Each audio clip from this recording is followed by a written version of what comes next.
ओम नमः शिवाय। शिवजी सदा सहाय। ओम नमः शिवाय। गुरुजी सदा सहाय।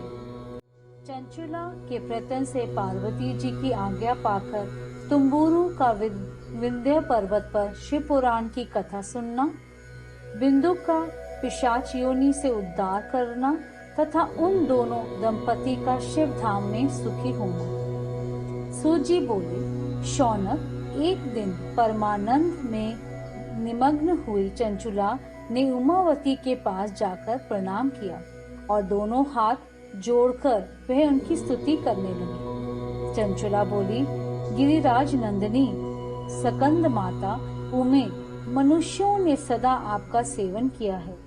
समस्त सुखों को देने वाली शंभु प्रिय, आप ब्रह्म स्वरूपिणी हैं। विष्णु और ब्रह्मा आदि देवताओं द्वारा सेव्य हैं। आप ही सगुणा और निर्गुणा हैं तथा आप ही सूक्ष्मा सच्चिदानंद स्वरूपिणी आद्य प्रकृति हैं। आप ही संसार की सृष्टि, पालन और संहार करने वाली हैं। तीनों गुणों का आश्रय भी आप ही हैं। ब्रह्मा, विष्णु और महेश्वर इन तीनों देवताओं का आवास स्थान तथा उनकी उत्तम प्रतिष्ठा करने वाली पराशक्ति आप ही हैं। सूजी कहते हैं, शौनक, जिसे सद्गति प्राप्त हो चुकी थी, वह चंचुला इस प्रकार महेश्वर पत्नी उमा की स्तुति करके सिर झुकाए चुप हो गई। उसके नेत्रों में प्रेम के आंसू उमड़ आए थे। तब करुणा से भरी हुई शंकर प्रिया भक्त वत्सला पार्वती देवी ने चंचुला को संबोधित करके बड़े प्रेम से इस प्रकार कहा। पार्वती बोली, सखी चंचुले सुंदरी, मैं तुम्हारी की हुई इस स्तुति से बहुत प्रसन्न हूँ। बोलो, क्या वर मांगती हो? तुम्हारे लिए मुझे कुछ भी आदेह नहीं है। चंचुला बोली, निष्पाप गिरिराज नंदिनी, मेरे पति बिंदु इस समय कहाँ हैं? उनकी कैसी गति हुई है यह मैं नहीं जानती। कल्याणमयी दीन वत्सल्य, मैं अपने उन पतिदेव से जिस प्रकार संयुक्त हो सकूं वैसे ही उपाय कीजिए। महेश्वरी, महादेवी, मेरे पति एक शूद्र जाति वैश्य के प्रति आसक्त थे और पाप में ही डूबे रहते थे। उनकी मृत्यु मुझसे पहले ही हो गई थी। ना जाने वे किस गति को प्राप्त हुई। गिरिजा बोली, बेटी, तुम्हारा बिंदुक नाम वाला पति बड़ा पापी था। उसका अंतकरण बड़ा ही दूषित था। वैश्य का उपभोग करने वाला वह महामूढ़ मरने के बाद नरक में पड़ा। अगणित वर्षों तक नरक में नाना प्रकार के दुख भोगकर वह पापात्मा अपने शेष पाप को भोगने के लिए विंध्य पर्वत पर पिशाच हुआ है। इस समय वह पिशाच अवस्था में ही है और नाना प्रकार के कलेश उठा रहा है। वह दुष्ट वहीं वायु पीकर रहता और सदा सब प्रकार के कष्ट सहता है। सूजी कहते हैं, शौनक, गौरी देवी की यह बात सुनकर उत्तम व्रत का पालन करने वाली चंचुला उस समय पति के महान दुख से दुखी हो गई। फिर मन को स्थिर करके वह ब्राह्मण पत्नी ने व्यथित हृदय से परमेश्वरी को प्रणाम करके पुनः पूछा। चंचुला बोली, महेश्वरी, महादेवी, मुझ पर कृपा कीजिए और दूषित कर्म करने वाले मेरे उस दुष्ट पति का अब उद्धार कर दीजिए।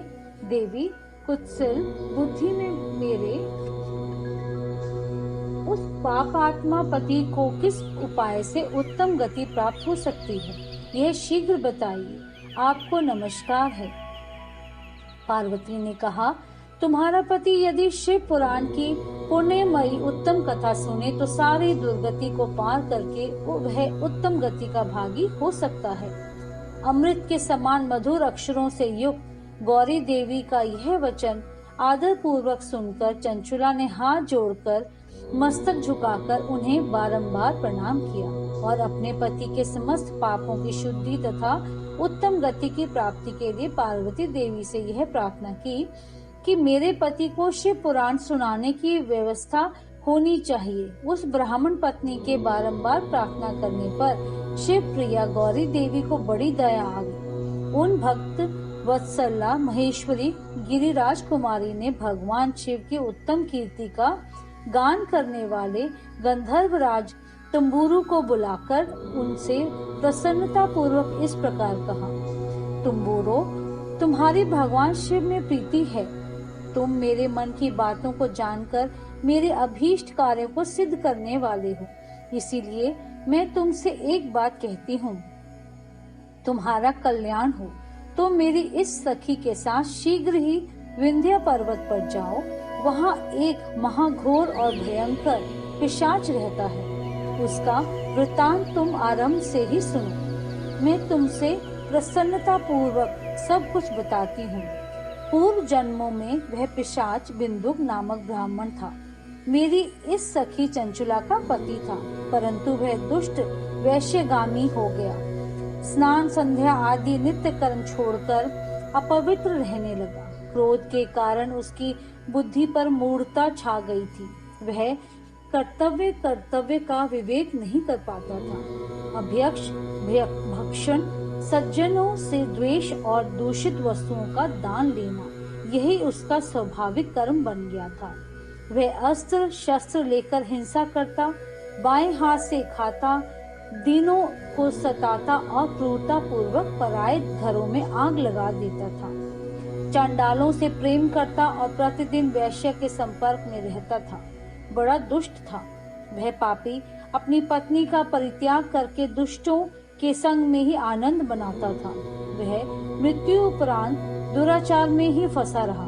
फिर अंत काल आने पर उसकी मृत्यु हो गई। वह पापियों के भोग स्थान घोर यमपुर में गया और वहाँ बहुत से नरकों का उपभोग करके वह दुष्ट आत्मा जीव इस समय विंध्य पर्वत पर पिशाच बना हुआ है। वहीं वह दुष्ट पिशाच अपने पापों का फल भोग रहा है। तुम उसके आगे यत्न पूर्वक शिव पुराण की उस दिव्य कथा का प्रवचन करो, जो परम पुण्यमयी तथा समस्त पापों को नाश करने वाली है। शिव पुराण की कथा का श्रवण सबसे उत्कृष्ट पुण्य कर्म है। उससे उसका हृदय शीघ्र ही समस्त पापों से शुद्ध हो जाएगा और वह प्रेत योनियों का परित्याग कर देगा। उस दुर्गति से मुक्त होने पर बिंदुक नामक पिशाच को मेरी आज्ञा से विमान पर बिठाकर तुम भगवान शिव के समीप ले आओ। सूत जी कहते हैं, शौनक, महेश्वरी उमा के इस प्रकार आदेश देने पर गंधर्वराज तंबूरू मन ही मन बड़े प्रसन्न हुए। उन्होंने अपने भाग्य की सराहना की। तत्पश्चात उस पिशाच की सती साध्वी पत्नी चंचुला के साथ विमान पर बैठकर नारद के प्रिय मित्र तंबूरू वेग पूर्वक विंध्याचल पर्वत पर गए, जहाँ वह पिशाच रहता था। वहाँ उन्होंने उस पिशाच को देखा। उसका शरीर विशाल था, थोड़ी बहुत बड़ी थी। वह कभी हंसता, कभी रोता और कभी उछलता था। उसकी आकृति बड़ी विकराल थी। भगवान शिव की उत्तम कीर्ति का गान करने वाले महाबली तंबूरू ने उस अत्यंत भयंकर पिशाच को पाशों द्वारा बांध लिया। तदंतर तंबूरू ने शिव पुराण की कथा बांचने का निश्चय करके महोत्सव युक्त स्थान और मंडप आदि की रचना की। इतने में ही संपूर्ण लोकों में बड़े वेग से यह प्रचार हो गया कि देवी पार्वती की आज्ञा से एक पिशाच का उद्धार करने के उद्देश्य से शिव पुराण की उत्तम कथा सुनाने के लिए तंबूरू विंध्या पर्वत पर गए हैं। फिर तो उस कथा को सुनने के लोभ से बहुत से देव ऋषि भी शीघ्र ही वहां जा पहुंचे। आदर पूर्वक शिव पुराण सुनने के लिए आए हुए लोगों का उस पर्वत पर बड़ा अद्भुत और कल्याणकारी समाज जुट गया।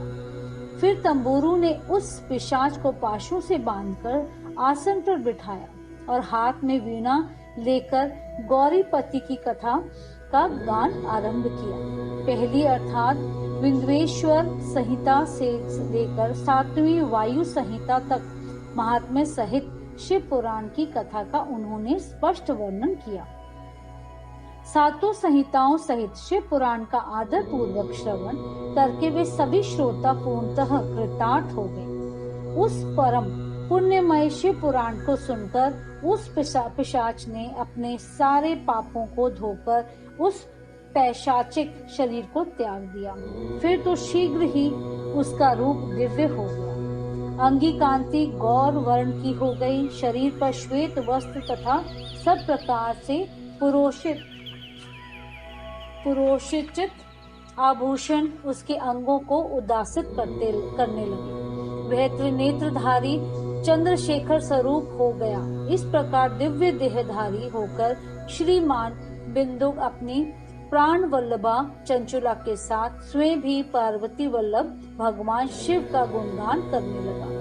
उसकी स्त्री को इस प्रकार दिव्य रूप से सुशोभित देख वे सभी देव ऋषि बड़े विस्मित हुए। उनका चित्त परमानंद से परिपूर्ण हो गया। भगवान महेश्वर का वह अद्भुत चरित्र सुनकर वे सभी श्रोता परम कृतार्थ हो प्रेम पूर्वक श्री शिव का यशोगान करते हुए अपने अपने धाम को चले गए। दिव्य रूप धारी श्रीमान बिंदुक भी सुंदर विमान पर अपनी प्रियतमा के पास बैठकर सुख पूर्वक आकाश में स्थित हो बड़ी शोभा पाने लगा। तदंतर महेश्वर के सुंदर एवं मनोहर गुणों का गान करता हुआ वह अपनी प्रियतमा तथा तंबूरू के साथ शीघ्र ही शिव धाम में जा पहुंचा। वहां भगवान महेश्वर तथा पार्वती देवी ने प्रसन्नता पूर्वक बिंदु का बड़ा सत्कार किया और उसे अपना पार्षद बना लिया। उसकी पत्नी चंचुला पार्वती जी की सखी हो गई। उस धनीभूत ज्योति स्वरूप परमानंदमय सनातन धाम में अविचल निवास पाकर वे दोनों दंपति परम सुखी हो गए।